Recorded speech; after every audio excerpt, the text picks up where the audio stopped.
Pasalamat kita sa Diyos kay makapadayon kita sa pagtuon, pagpamalandong sa pulong sa Diyos.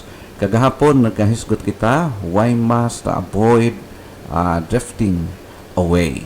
Now, karon atong padayonon kini tungod kay naay mga area nga dapat ato pang padayonon sa pag-tanaw.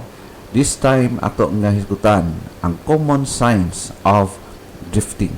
Paano na to mabalaan nga kita or ang ubang tao nga naa sa ato nga palibot, ma-observe na to nga sila nagakawala na diha sa tama nga dalan o ning simang ngadto sa dili tama nga alagian.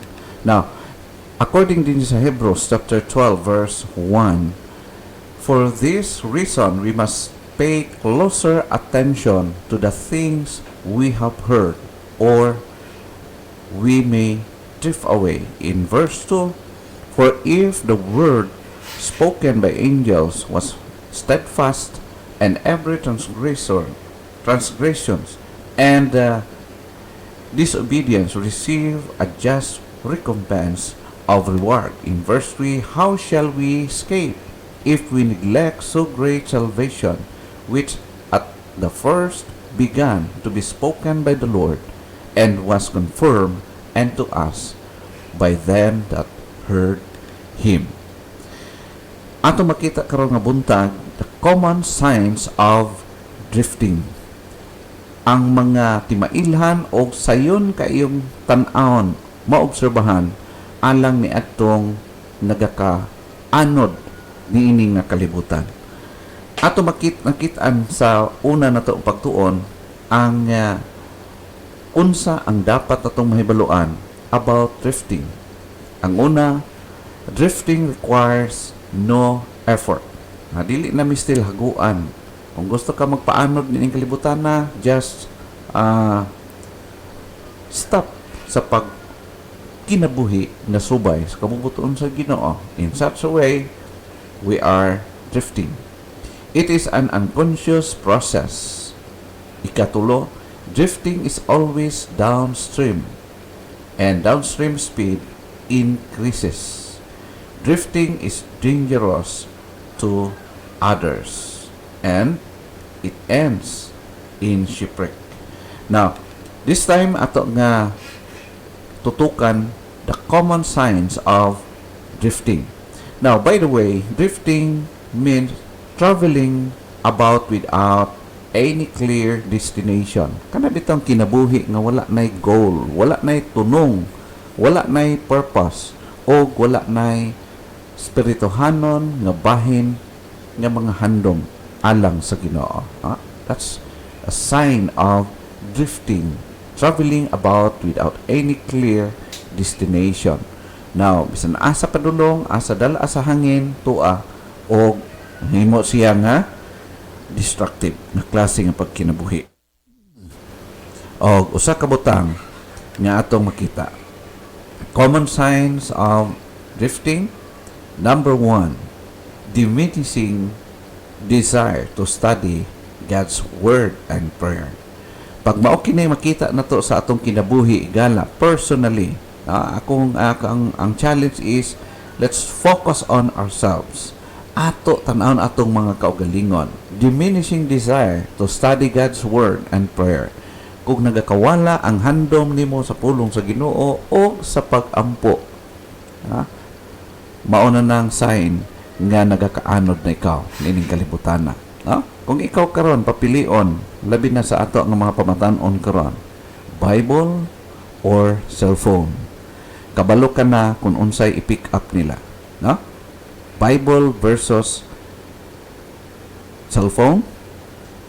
Every morning, kung taparon ang Bible o ang cellphone, bisan gani dili lang sa mga batan-on, even ang mga idarana nga addict sa mga gadget.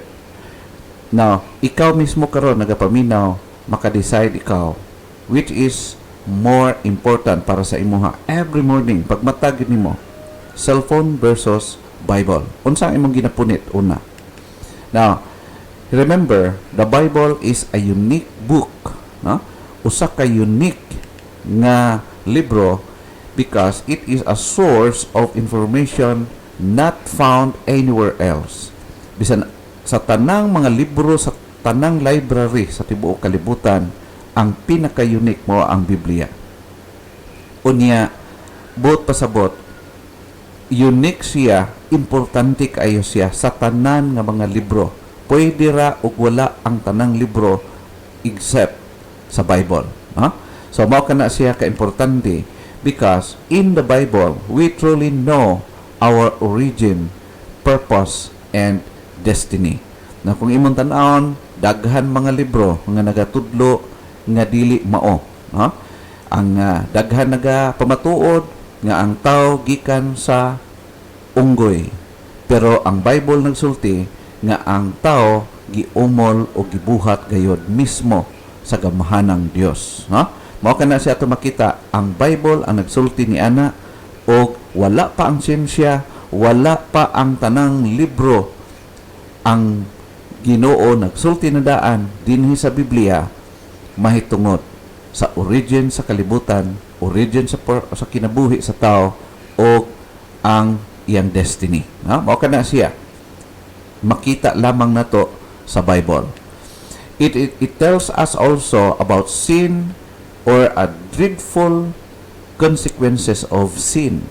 No? It tells us of sin's dreadful consequences. Nagsulti siya unsa ang kangilngig sa consequence resulta sa sala nga nahimo sa tao gikan pa sa unang ginikanan nato mao si Adan ug si Eva. It tells us also how God saves us from sin. Dinhi lang sa Bible gisulti kung paano ang Dios nagluwas og tao og walay laing libro nga nagpamatuod niya na only in the Bible. No?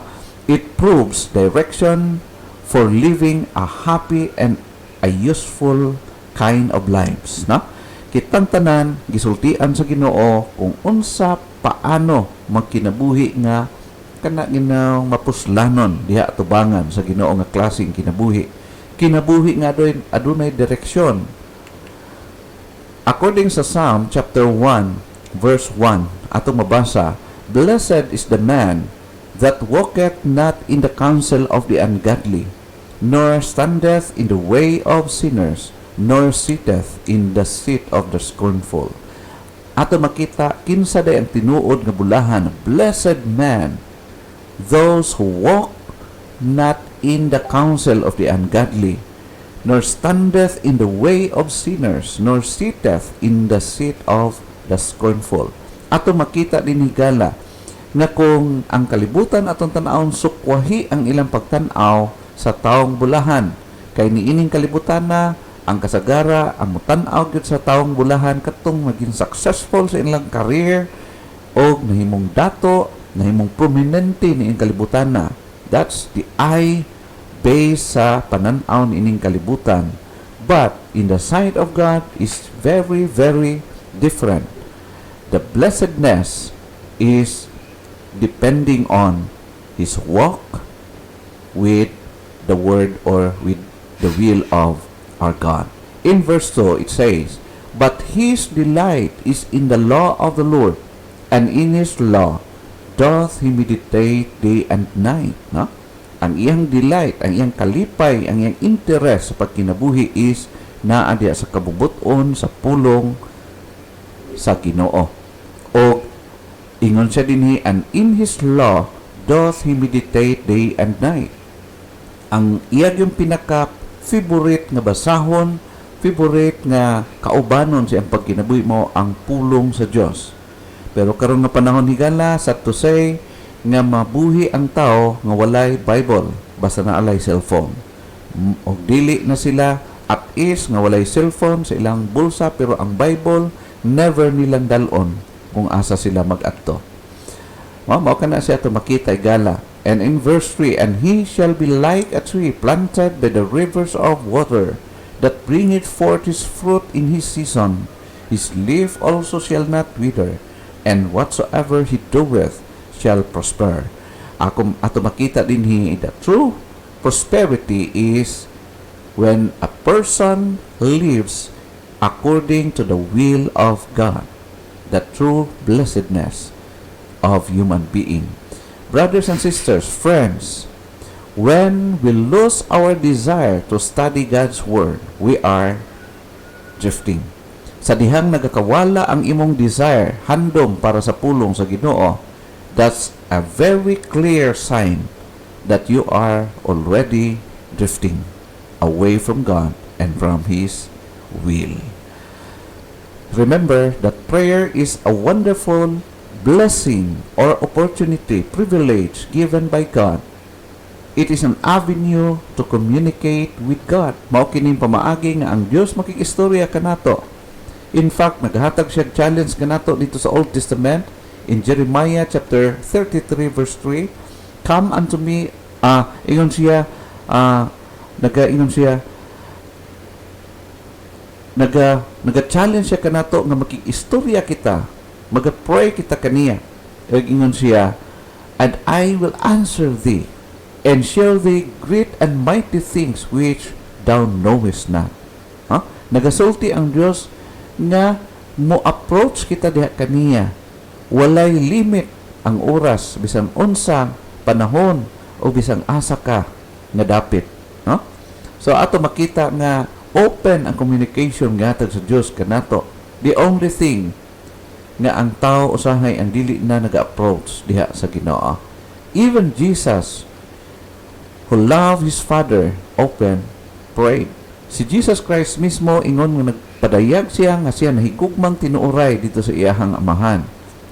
Kanunay siya nagapangamuyo as evidence sa pagshow, pagpakita sa iyang tinuod nga affection ngadto sa iyahang amahan. According sa Mark chapter 1 verse 35, and in the morning, rising up a great while before day, he went out and departed into a solitary place, and there prayed.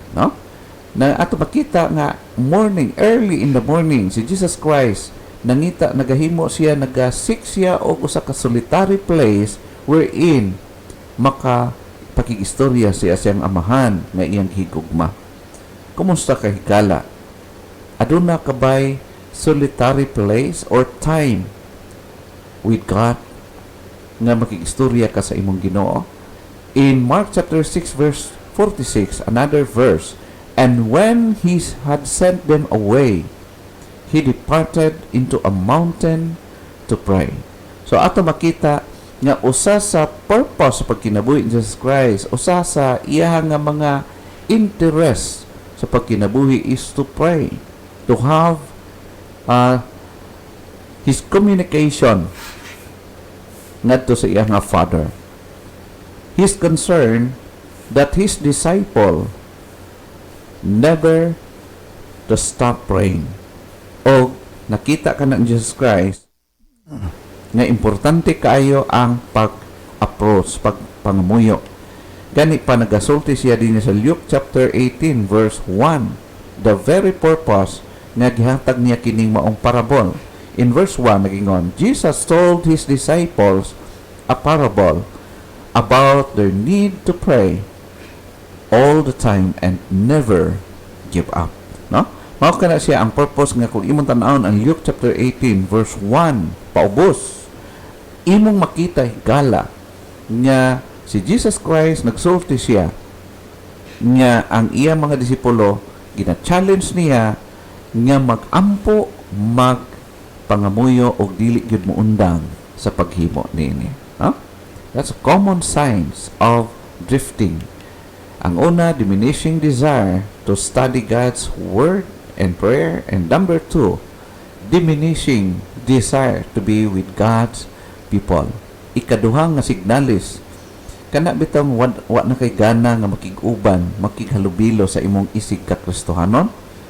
That's another sign, danger sign that you are drifting. We are drifting, all of us subject ni ini. Now, true, kung imong tanaw ni Gala, there should always have the attitude of the psalmist. Kung imong tanaw ang Kristohanon nga nagtubo, nagalambo ang iyang espirituhanon nga kinabuhi, mo epekto kini sa iyang pagkinabuhi o sa iyang approach o sa iyang desire alang usab sa uban. Ato makita si ang usa ka Psalmist din 122 verse 1 si David, ato makita, I was glad when they said unto me, let us go into the house of the Lord. No? Ato makita si David, arang lipaya gud niya, perti niya kalipay, nag-enjoy siya diha sa Ginoo. Sa dihang ang mga tao nadunggan niya, nakita niya na naga-desire sila sa pag-adto sa panimalay sa Dios. Ingon siya, I was glad when they said unto me, let us go into the house of the Lord. Kumusta kay gala sa dihang magtan-aw ikaw sa mga tao nga nagapadulong sa balay alampuan sa simbahan, samtang nagatan-aw ikaw, nagakalipay ka ba? Naabay excitement sa imong kasing-kasing, or ikaw ba higala? Aduna ba kay handom? Aduna ba'y appetite? Aduna ka ba'y desire nga mo adto dito sa house of the Lord? Now, di lang ka na, there should be concern to edify others. Mao kini siya ato makita. Kinahanglan nga naa kini kanato. Adunay handom o aduna kitay concern nga ma-edify ang nagakaluya. O dili lang ang atong sarili atong ginatan-aw. Dili lang kita, usahay manggod ang tao is selfish kaayo. Gusto lang siya atimanon pero wala siya pakialam sa uban. Unsa ingon sa Romans chapter 14 verse 19.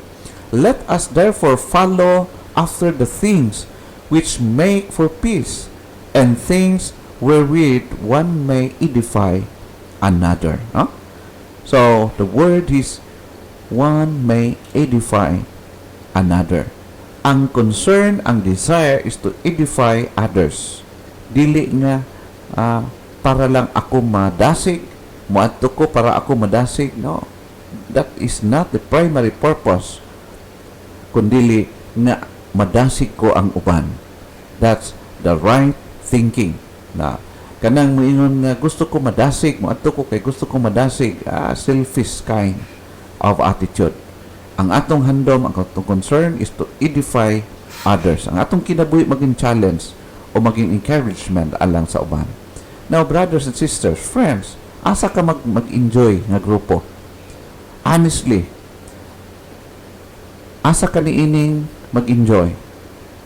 When you are in the group of people who hold Bibles, have their Bible study, or to enjoy something. Ikaw ang makita niini o makasabot higala sa nakita nimo diya sa imong screen, asa ka tinuod nag-enjoy? Ikaw lang ang nakasabot ni ana. Which of them you are enjoying now? Basi kung sa imong baba nag-enjoy ka para sa Panginoon, pero in reality ang imong enjoyment naa na sa laing mga butang. Common signs of drifting: diminishing desire to study God's Word and prayer, diminishing desire to be with God's people, and number 3, diminishing desire to share the gospel of God. One who knows the truth wants to tell the world about Jesus. If you are truly saved, if you know the gospel message from God, if you know the gospel of salvation, truly you will desire to tell the world, to share the world about Jesus. Dili pwede nga makaangkon kag kasiguraduhan diya sa imong kinabuhi, yet wala kay himuon, wala kay handong na agina. In fact, dinhi sa Acts chapter 8 verse 4, human nga nangaluwas kining mga tawhana according sa book of Acts, unsa ang ilang gipakita nga mga desire. Therefore, they that were scattered abroad went everywhere preaching the word. So ato makita igala nga even this time nga nag-experience ang mga disciples of God, mga Christians, early Christians, nag-experience sila severe nga mga persecutions. In fact, they were scattered abroad. nagpanglaya sila gikan sa Jerusalem. And everywhere, kung asa sila nag-abot, ang ilang usang ginahimo is to preach the gospel para sa mga tao. So, both ingnon, dili makababag ang persecution, dili makababag ang sitwasyon, ang malisod nga kantangan, dili makababag ang inconvenience, or moingon kita nga dili man maayong panahon, dili maayong sitwasyon, but they preach the word of God. So ingon ana igala bisan unsa pa atong atubang sitwasyon karon sa kinabuhi, dili gyud mawala ang desire nga mo share kita sa gospel ngadto sa uban. Ingon sa 1 Thessalonians chapter 1 verse 8, for from you sounded out the word of the Lord, not only in Macedonia and Achaia, but also in every place your faith to Godward is spread abroad, so that we need not to speak anything. So ato makita, based sa testimonyo sa mga apostoles o ba ni Apostol Pablo, ingon siya, na amaze siya tungod kay ang pagtuo ni ining mga Kristohanon sa Tesalonika, nasabwag sa tibuok area, sa tibuok lugar, o ingon ato makita din in every place your faith to Godward is spread abroad. Dili lang sa ilang dapit, but nabaniog kinibisan sa ubang nasod. O ang nahimong epekto, so that we need not to speak anything. Nga pwede na sila dili mo wali, dili mo sulti. It's because ang kinabuhi ni mga Kristohanon sa Tesalonika, nahimo silang testimonyo mahitungod sa gospel sa Ginoo. Now, friends, when a Christian has the desire to take the gospel message of salvation to others, he is healthy and growing. Kung naa kini sa imong kasing-kasing padayon nagaumido, nagabaga, nagakalayo diha sa imong kasing-kasing, ang pagdala sa mensahe, ang pag-share sa gospel ngadto sa uban, that's a good sign. It means to say you are healthy and you are growing sa imong Christian life. But when a Christian no longer has the desire to take the message of salvation to others, it means to say he is drifting. Kung wala kay handom nga mapaabot ngadto sa uban ang gospel, you are drifting. Now, this time, daghan kay pamaagi nga ka makashare ka sa gospel. Bisan pa kung dili ka maayo magsulti, you can share. Ikaw nagapaminaw karon, just share it. And you are already doing what the will of God is. I-share sa imong mga friends. Mo share ganita og mga video nga way hinungdan unsa pa kaha ng word of God. So, in doing that, you are fulfilling your part in doing the work of God. Now, common signs of drifting, not only diminishing desire to study God's word and prayer, diminishing desire to be with God's people, diminishing desire to share the gospel, and last, increasing thrill over things of the world. Pag nang increase ang imong handom, ang imong concern about sa kalibutanong mga butang, kung nag-increase kini mao ang nagtubo, delikado na siya kala. Remember, parents of one young man were excited beyond measure over a worldly honor he had received. Ato makita igala, pag ang usa ka ginikanan makakita sa iyang anak nga nagmalampuson sa pag-eskwela sa iyang kurso sa kinabuhi, matawag nato nga secular course, naghuman siya og abogasiya, naghuman siya og pagka-doktor, pagka-nurse, or pagka-engineer, or so on and so forth. I don't say nga bad ka na siya. Usa ka na siya maayo nga mga courses. Pero ato makita nga niini nga kalibutan ang parents nga nakaangkon og niining klase nga mga anak nagmalampuson sa ilahang nga career. Grabe ang ilahang excitement.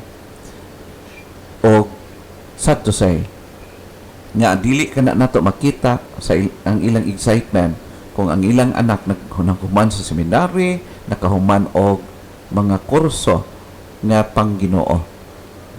Lahi kayo, luya kayo, murag walay excitement diya sa ilang kasing-kasing. In fact, daghan mga parents nga pabagan nila ilang anak kung musunod sa calling sa Ginoo. Pag muadtog secular, okay kayo, mangutang, gastuhan. Pero pag musunod sa Ginoo, wa unihay, no? Wa gyoy ikagasto, no? They had never demonstrated such emotion over spiritual matters. No? So, ikaw higala, ikaw nagapaminaw karon. Magasulti ikaw, kung honest ka, makasulti ka sa imong kaugalingon. Ang imo bang interest, sa imo bang kalipay is para sa spirituhanong mga butang. Si John nagawarn ka nato against the love of loving the world and the things in this world. According sa 1 John chapter 2 verse 15, love not the world, neither the things that are in the world. If any man love the world, the love of the Father is not in him. Dili pwede nga lumpungon ang at the same na gugma atong ihatag sa Ginoo ngadto sa mga butang niining kalibutan na. Dili pwede nga pareho. In verse 16, for all that is in the world, the lust of the flesh and the lust of the eyes and the pride of life is not of the Father but is of the world. In verse 17, and the world passeth away and the lust thereof, but he that doeth the will of God abideth forever. So kung gusto ka nga ang imong kinabuhi, sigurado nga ang imong gina-perform, ginapaningkamutan, adunay ginatawag nga eternal value, then ibutang o ihatag ang imong kinabuhi sa Ginoo o pagkig-partner sa Ginoo. Magkinabuhi ka with God. Ayaw pag-independente from God. Kay kung maghimo ka ni ana higala, to tell you frankly, wala kay magunitan. After all, ang pagmahay mao ang imong madakpan. Pero kung gusto ka nga imong kinabuhi, sigurado nga napuslan jud nimo, no? I do not say nga dili ka pwede magdato. I do not say nga dili ka pwede mo eskwela another lahi nga mga kurso. Ang akong gisulti is pagkinabuhi uban ang pagkahadlok, pagtahod, paghigugma o pagpangalaga diha sa Ginoo. Instead of being lover of pleasure more than lovers of God. Instead nga magkinabuhi ka nga ang imong interest, ang imong affection na alang niing kalibutan na ihatag na sa Ginoo. Sumala pa sa pulong sa Ginoo sa 2 Timothy chapter 3 verse 2, for man shall be lovers of their own selves, covetous, boasters, proud, blasphemers, disobedient to parents, and thankful and holy. Now, ato makita igala nga gisulti ni Apostle Pablo long before nga moabot sa katapusan na gidhapit na matapos ang kalibutan o ang tsansa nga gihatag sa Ginoo, ang tao mao na kini ang usual nato makita, they should be lovers of their own selves. Ang ilang ng sarili, ang ilang ginahigugma, ang interest nila para lang sa iyang sarili, o less na kaayo ang ilang handom para sa ikaayo sa ubang mga tao. Remember, we need to remain close to God, though it will not be easy. Dili sa yon nga magkinabuhi ka close to God always. Dili na siya lalim. Only by the grace of God, only by the ministry of the Holy Spirit nga ma-fulfill di asulod sa atong kasing-kasing will make it realize. We need the help of God. We need the Holy Spirit nga maglig-on, magpabarog ka nato, nga bisan unsa pa ka ngiob kining kalibutan, bisan unsa pa ka danglog ang kalibutan, yet we can still stand for the cause of God. Why must avoid drifting away? Common signs of drifting. Number one, diminishing desire to study God's Word and prayer. Diminishing desire to be with God's people. Diminishing desire to share the gospel. And increasing thrill over things of the world. Ada ba ka niining maong signali sigala, simptomas diha sa imong kasing-kasing? Just be honest. Ask God. Pag-ampo diha sa Ginoo, Lord, please forgive me, O God, and please help me and rescue me. May God bless His word in our hearts.